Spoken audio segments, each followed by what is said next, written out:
Assalamualaikum dan bertemu kembali dengan Noro TV. Dalam video ni kita sembang mengenai 5 perlawanan yang paling enak sekali ketika Shibuya Incident. Alright, jom layan video ni dengan my best of friendo, my brother Todo. Let's get it.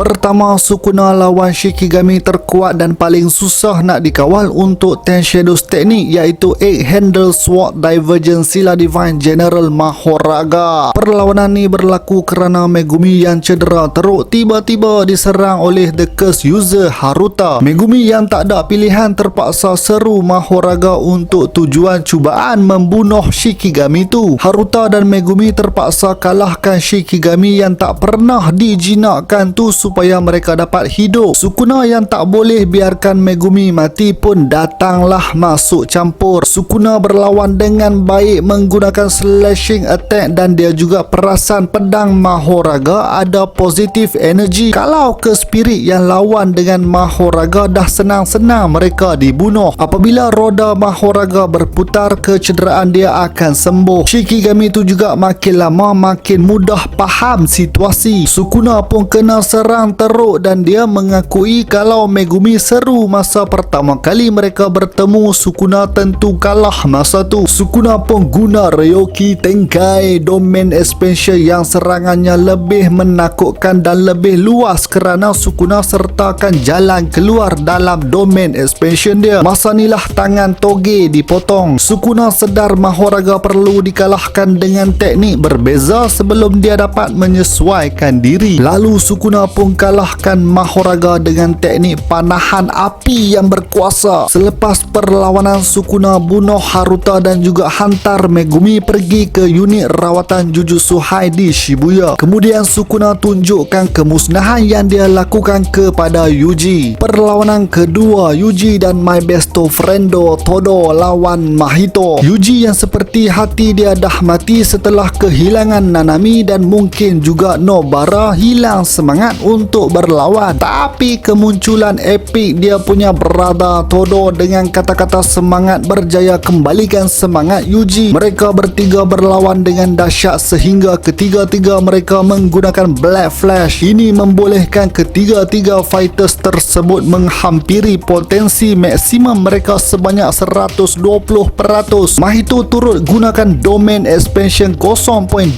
saat yang dia nampak daripada Gojo Satoru. Mahito makin matang sehinggakan Todo pun terpaksa potong tangan dia sendiri. Setelah Todo bantu Yuji dalam diam berterima kasih kepada Todo dan yakin dia dapat lawan seorang diri. Mahito berubah ke bentuk terakhir dia dan dia mahu bunuh Yuji. Baru dia rasa betul-betul dia dilahirkan semula. Yuji yang mahu membalas dendam untuk Nanami gunakan teknik lama dia yang dipuji oleh Nanami, iaitu Divergent Fist. Setelah Mahito tertipu oleh Yuji dan Todo, Mahito dikalahkan oleh Black Flash Yuji. Yuji juga makin tenang dan matang setelah kini dia rasa dia dah tak perlukan sebab untuk membunuh ke spirit. Yuji selesa walaupun tugasnya sebagai sorcerer hanya untuk tidak berhenti membunuh ke spirit. Mahito pun lari ketakutan dari Yuji sebelum dia dimakan oleh Geto. Perlawanan ketiga, Toji lawan Megumi. Setelah Toji seorang diri bunuh Dagon dan mengejutkan Jujutsu Sorcerers, Toji mengalih perhatian kepada musuh terkuat dia yang seterusnya, iaitu Megumi. Megumi ditarik dengan pantas sehingga dia bandingkan kepantasan Toji dengan Sukuna. Megumi yang fikir dia tak boleh kalahkan Toji cuba larikan diri dengan menyeru Rabbit Escape. Tiba-tiba Megumi juga diganggu dengan perasaan risau akan kemunculan Sukuna ketika itu. Walau bagaimanapun Toji mengejar Megumi yang kehabisan banyak curse energy setelah dia lakukan Domain Expansion. Megumi fikir satu-satunya cara yang dia ada ialah korbankan badan dia untuk dicederakan dan boleh dirawat dengan mudah oleh Shoko. Megumi bawa Toji ke lorong sempit dan dia perlu jangkakan dengan baik gerakan Toji. Kalau salah jangka boleh membawa maut. Megumi hampir ditikam dan plan dia berjaya untuk tenggelamkan kaki Toji dalam bayangan bayang-bayang. Megumi seru pedang tapi Toji dengan pantas hilang secara tiba-tiba sebelum ditikam oleh Megumi. Megumi pun tiada pilihan lagi, tapi setelah Toji tanya nama Megumi dan Megumi jawab Fushiguro, Toji tikam kepala dia sendiri dan cakap kepada anaknya dia bangga Megumi pilih nama Fushiguro bukan Zenin. Perlawanan keempat, Yuji menentang Choso. Perlawanan paling aku tak sabar nak tengok dalam anime di Shibuya. Choso nak bunuh Yuji sebab Yuji bunuh kedua-dua adiknya iaitu Eso dan Kechizu. Perlawanan mereka sangat menarik sebab kita boleh nampak kekuatan fizikal Yuji dan kepintaran Yuji. Yuji yang sedar dia struggle lawan dengan blood manipulation Choso. Yuji terpaksa ikut cadangan Mekamaru iaitu lawan di dalam tandas. Choso perlu keraskan darah sebelum lancarkan serangan. Kini sukar berbuat demikian sebab Yuji telah penuhkan air di dalam tandas. Darah Choso yang dicampur air membuatkan Choso tak dapat kawal darah di luar badannya. Jadi sekarang Yuji dapat berlawan dengan cara yang dia nak iaitu lawan dari jarak yang dekat. Mereka berlawan dengan epik sehingga Yuji rasa dia dapat kalahkan Choso. Walau bagaimanapun badan Yuji ditembusi oleh darah seperti batu yang dilontarkan oleh Choso. Choso sembunyikan darah yang dikeraskan itu di dalam tangan dia semasa berlawan sebab tak mau darah tu kena air. Yuji yang takut mati ketika itu tukarkan perasaan tu kepada curse energy dia dan kembali berlawan dengan baik. Tapi Choso yang dapat keraskan darah di tangan untuk kuatkan serangan dan keraskan darah dalam badan untuk mantapkan pertahanan berjaya tundukkan Itadori Yuji. Sebelum Choso bunuh Yuji, satu memori datang ke dalam otak Choso. Choso dapat memori Yuji ialah salah seorang adiknya sendiri tengah makan bersama-sama Choso, Eso dan Kechizu. Memori tersebut telah selamatkan Yuji daripada dibunuh oleh Choso kerana kini Yuji ialah adik Choso. Perlawanan terakhir ialah Sukuna lawan Special Grade ke Spirit Jogo. Setelah Yuji dikalahkan, Jogo muncul dan suap jari Sukuna menjadikan Yuji telan 10 jari Sukuna sekaligus. Sukuna yang bangkit memotong tangan Jogo dan arahkan dia untuk bergerak dalam satu saat. Sukuna bagitahu Jogo dan dua perempuan yang dijaga oleh Geto untuk tundukkan kepala hormat kepada Sukuna. Jogo tak tunduk sangat, jadi Sukuna pun potong sedikit kepala Jogo. Nanako suruh Sukuna bunuh Kenjaku, tapi sebab Sukuna tak suka diarahkan, dia bunuh dua perempuan tu. Jogo pula bagi tahu niat dia untuk hidupkan Sukuna sepenuhnya. Jogo minta Sukuna jadikan kawan-kawan Yuji sebagai binding vow untuk Sukuna bangkit semula. Sukuna tak terima sebab dia ada plan sendiri, tapi sebagai tanda terima kasih sebab suapkan 10 jari kepada Sukuna, Sukuna buat deal dengan Jogo. Kalau Jogo dapat pukul Sukuna, Sukuna akan bunuh semua manusia di Shibuya kecuali Megumi, dan Jogo terus bersetuju. Mereka pun berlawan dan Jogo berlawan dengan bersungguh-sungguh, tapi Sukuna relax saja, tak keluar peluh. Lawan punya lawan, Jogo akui kekuatan dia jauh sangat berbanding Sukuna yang belum lengkap. Sukuna tetap mahu Jogo terus berlawan dan jangan mengalah selagi belum berakhir. Jadi Jogo guna serangan terkuat dia iaitu Maximum Meteor yang dia percaya Meteor tu akan cederakan Sukuna. Walau bagaimanapun Sukuna muncul dekat Jogo tanpa sedikit kecederaan dan dia perli Jogo yang Meteor tu dah tentu cederakan Sukuna. Kalau Meteor tu kena Sukuna, malangnya tak kena langsung. Jogo bagi tahu dia tak guna domain expansion sebab dia tahu dia akan kalah dan dia dah tak confident sejak dia kalah dengan Gojo Satoru. Sukuna yang terhibur berkata dia akan lawan gunakan Jogo punya keistimewaan. Sukuna menyebut open dan dia aktifkan kebolehan misteri yang membolehkan dia mengawal api. Jogo terkejut sebab dia tak tahu Sukuna ada teknik lain selain slashing attack. Jadi api bertemu api dan kesudahannya, walaupun api ialah teknik terkuat Jogo, dia mati terbakar oleh serangan api Sukuna. Di saat terakhir hayat Jogo, Jogo memasuki domain fantasi untuk dia ucapkan selamat tinggal kepada Hanami dan Dagon. Jogo berharap mereka akan bertemu semula di kehidupan seterusnya dan tinggalkan impian mereka untuk disempurnakan oleh Mahito. Sukuna Sukuna tiba-tiba masuk ke domain itu dan memuji Jogo walaupun lemah bukanlah lawan yang teruk berbanding musuh-musuh yang Sukuna pernah lawan beribu tahun yang lalu. Sukuna arahkan Jogo untuk berbangga dan Jogo terharu setelah dipuji oleh orang yang dia lihat terkuat. Jogo menangis dan dia pun tak faham apa yang sebenarnya tengah berlaku di antara dia dengan Sukuna. Alright geng, sampai sini saja video aku. Komen fight mana yang paling anda suka sekali ketika Shibuya Incident. Macam biasalah geng, jangan lupa untuk like, share dan terima kasih kepada yang dah menjadi saudara. Kepada yang belum subscribe, come on man, join the family, subscribe. Jumpa lagi di episod seterusnya Noro Noro TV.